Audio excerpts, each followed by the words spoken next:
मंडळी, अध्यात्मात एक सुंदर नियम आहे देवाणघेवाणीचा. निसर्ग कधीच एक हाती चालत नाही. श्वास घेतला की तो सोडावा लागतो. झाडं पाणी घेतात तेव्हाच फळं देतात.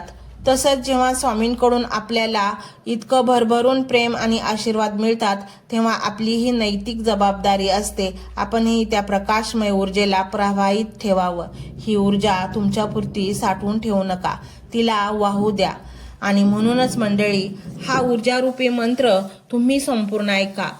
या मंत्राद्वारे स्वामी तुमच्या घरामध्ये वास्तव्यास येतील आणि तुमच्या घरातील सर्व नकारात्मक ऊर्जा बाहेर काढतील आणि तुमच्या घरामध्ये सुख, समाधान, शांती प्रदान करतील. मंडळी, तुमचे अडथळे, तुमची सर्व कामे, आजारपण, कर्ज, सगळी संकटे स्वामी या मंत्राद्वारे नष्ट करतील.